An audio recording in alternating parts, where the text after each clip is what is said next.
mom, and like it was middle class. Like we weren't poor or anything. Like there were nights where things were hard, and yeah, we got everything together, and it's crazy because I met in like third grade I met this girl Lexi, and I was new to the neighborhood, and she was my first like genuine like friend. She was a good genuine person, and I mean she's in the second grade. She's a year younger than me, so I'm in third grade, she's second grade, and she introduced me to all the kids in the neighborhood, and we're just getting along. I'm getting along with everybody, and so years go on, we date, things, puppy love, things that kids do, and we fight, we chase each other on bikes, just all kind of crazy stuff. We ride together, we sat together on the bus. It was a true one of those, just little puppy love stories. We got older, of course. You get older, you get different friends, different circles, but we remained in contact for a little while. And then I moved to a different middle school, and she moved to a different middle school. And then I moved to a different high school, she moved to a different high school, so we kind of lost contact. But I mean, of course, the love was still there for all the years we were together, all the years we were together. And, growing up, like I would say insecure, but I was a class clown. Most class clowns are insecure because they don't have a place. I didn't really have a place. I didn't know where I fit in. So my thing was to stop from getting picked on was to just make people laugh, So I was a class clown. I got in trouble. I was ADHD, and I still am. But I mean, when you're ADHD, they try to put you in this box like you're just different from everybody else. And I mean, you are in a unique way, in a creative way. I am different from everybody else, and I take pride in that now as an adult. But then they try to make it seem like it's this disease you had, and that you should be in different classes and the people. And she would always kind of like reaffirm me and tell me like, no, you're good, you're normal. You're just like everybody else. And so I never forgot how she made me feel. And I got to high school, and still I didn't know where I fit in. Even though I started playing football my sophomore year in high school, I didn't know where I fit in, and so I was still a class clown. But even then, it was more disruptive now. So you're 16 years old, and you're distracting the teacher. So again, I was labeled, and I made some bad decisions in high school. Like I got into a fight my junior year, missed my whole junior season. I punched a kid for talking crazy with my best friend. So I punched this kid. And, wasn't the smartest thing I could have did, and I missed that whole season. And my coach, who at the time was like one of my first truly father figures, he was very disappointed. I kind of let him down, and I regretted that. But so as time's going on, I'm not really taking school serious. I'm only concerned about football at the time. I'm a really good athlete. I'm excelling at football, but my grades don't match. So it's kind of like, what are you doing? You're wasting your talent. And so my junior year, I get kicked out of school for fighting, booted out of school. And it was one of the many blessings to come, because when I got out of that school, I went to a different school where I got ruled eligible to play football. It was a better environment for me because it was more conducive to who I was as a person. The people at the school understood me better, and I excelled that year on my football team. We did okay. We didn't have a winning record, but I had a really good season.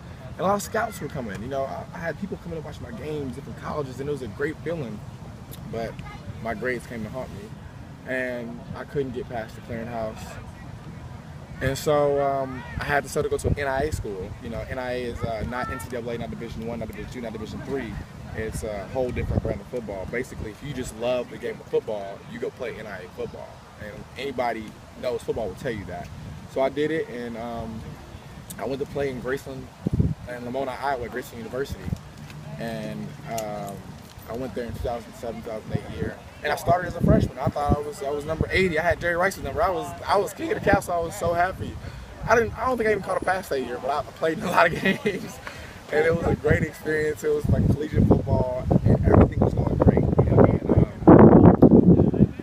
my Lexi, she always remained relevant in my life. We didn't communicate for a while. We didn't talk for a while. And I remember I was there for the summer.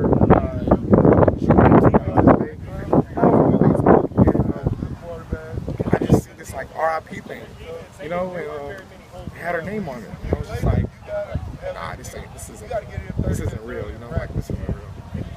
And sure enough, I do some investigating, and I call. I just look at other friends' pages and all these RIPs and all these we miss you. So I'm like, what happened? So I do some I do some research on my own, and then find out she drowned in Lafayette, Nevada. Her and her mother had moved there a year earlier for her senior year. I think it was her senior year they moved there. And she had drowned river after her friends on Mother's Day, May 11, 2008. And I mean, when I say like, I've never cried so hard as a young man. I was what, 18? Never cried so hard. Like, I really broke down, and it was ridiculous, and I just kind of broke down, and that was the first death I've ever experienced. And death,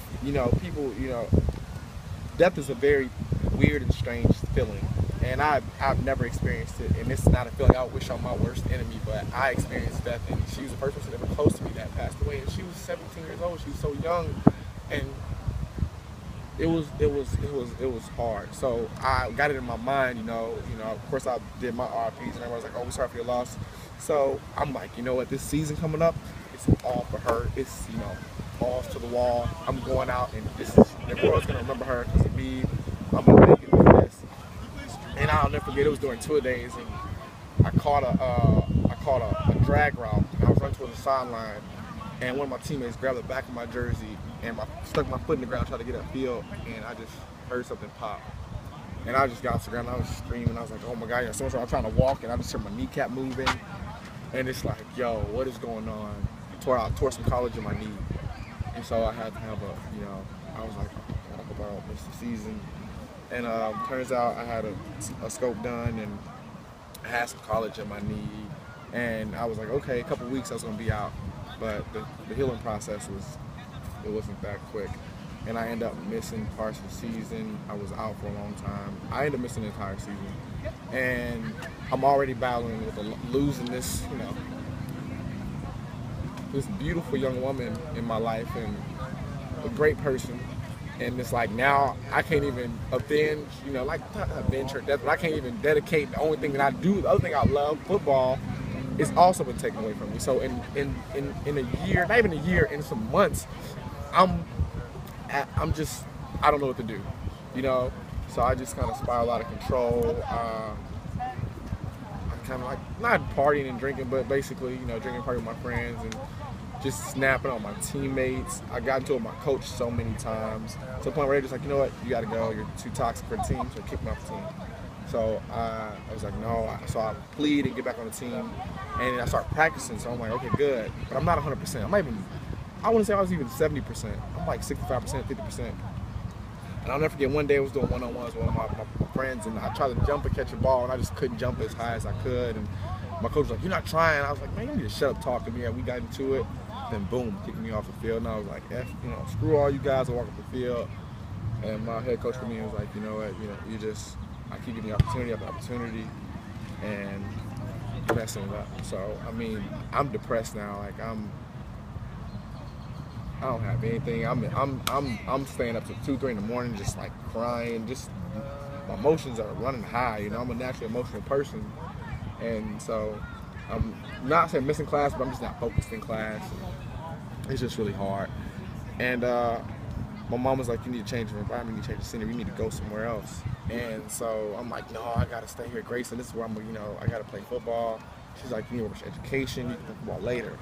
And so we start the process of trying to find me a new school. And we made my highlight tape of all the footage we've ever, basically any footage I have from high school to any of the brief collegiate footage I had in college for those 2 short years. And we put it together and we sent it out, and nobody responded. I mean, a Division II school in Missouri, Northwest Missouri State, they said, oh, you're good, but we're not looking for anything. And Southern Illinois, they were like, we like your tape, we want to give, we'd like you to come visit. So I go visit in May of like 2010, 2009, and I wasn't really sold on going. I went to Pacific Grace where my friends were, and I was like, you need to go here. And they're like, you can walk onto the team and try to earn a spot. So, that summer I'm down in Carbondale, Illinois, 2009, and I'm just out there doing 707 with all these like big guys. I mean, like these guys are fast and strong. They're Division I athletes. So I'm already feeling insecure, like I don't belong. And I'll never forget, it was during 7-on-7 play, I scored a touchdown. I think that's where I got in my head, like, you can play with these guys. And so I do that. I earned Scout Team Player of the Year in 2009. And that was like the most proud I've ever been. Like they gave me the nickname the Postman. Like that was my nickname in college, was Postman, because I ran the post route. It was like my signature route, and I always delivered a touchdown. Like I said, you can count on me scoring on this route. And like after a while, I was like, you know what, I'm gonna do this for her. Like this is my new mission in life. It's like to let everybody know, like, you know, setbacks will come. You know, life is all about setbacks. You know, life is all about how you handle setbacks. And so I was like, from now on, whenever I get down, or wherever I get like, wherever someone's gonna write for me, I should remember, like, you know, what would Lexi do? If Lexi was here, you know, how would she handle this? Lexi would be anything to be live right now. Like I'm running these laps and I'm running these 100-yard, you know, 20, 100s, flying 100s, but I'm like, you know what? I want to give up, but I just think like, I know she wouldn't give up, so I just keep going. I'll always visualize her when I was running, just waiting for me at the finish line. Like, all right, it's going down. You know, you got 12 more. Come on, you can do this.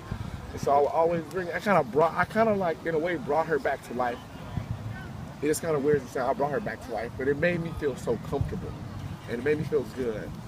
And so then, you know, times go by, I'm at Carbondale, and I'm enjoying school, I'm enjoying teammates, I'm a happy person, I was a great person, I'm a big personality naturally, but everything's just going right for me. And, you know, my coach, the coach in high school that was one of my biggest influences, he passed away. My aunt passed away while I was during all these times, and it was kind of crazy, but, you know, tragedy kind of really shaped me in so many ways. It really helped me. And I went on to get a partial scholarship, which was like the greatest blessing. Like, I'm a Division I athlete, you know, I'm impressing my coaches, and now I got a partial scholarship. Like, I can hang my hat on something. And then I scored my first touchdown at the end of my junior year season, and I'm like, I felt like the man. Like that song, I'm the man. I was like, yo, I'm the man. Like, I can't be touched. And everybody's like, yo, you're gonna be good. You're gonna be great. You're contributing. Then I scored another touchdown at the last game of the season. I scored another touchdown, like, on a post route. So I'm feeling great. And then my coach called me in his office. He gave me a full scholarship, you know, start my senior year. And I was just like, I've arrived. I'm a Division I full-ride scholarship athlete. And if she was here right now, she'd be so proud of just how I view such a sad situation and just made it, you know, so powerful. So, you know, senior year goes by, I'm doing my thing, killing it, and it's amazing. So now I'm thinking NFL. I'm like, yeah, I'm gonna go to the league. You know, my numbers kind of start off real housing. You know, I was in a paper back home in St. Louis. St. Louis Post-Dispatch posted a whole article about me, how I was doing my thing in Carbondale. Numbers kind of declined, but you know, it happens. We weren't winning. We didn't win our senior season. But I'm ready for the combine. I'm training for pro days. We had a big pro day. We had about 6 scouts from our pro day. And the Bear Scout really liked me. Chicago Bear Scout really liked me. He's a pro scout too. He's there filling in for one of his buddies. Really liked me. And he was like, you know, I think you have talent. And when you hear a professional NFL scout tell you have talent, you know, okay, this is meant for me. But didn't get picked up. Bears looked at me pretty hard, but they just didn't pull the trigger. They pulled the trigger on another guy who I was actually pretty friends with, and I went to combines with. Pulled the trigger on him, and I kind of, you know, I really lost my sense of identity.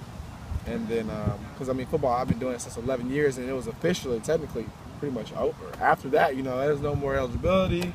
I mean, you can try to go to Canada and do your thing, but even it's hard getting there. They allow 18 American players in Canada per team, so on 9 teams or 10 teams. So, but it was crazy, but through the whole experience, I wouldn't trade it in. And so, and you still are. Yeah, and I you know, I still play football. I play flag football now. You know, you can't let the game will never leave you. You know, and it's taught me so much about life. It's just taught me how to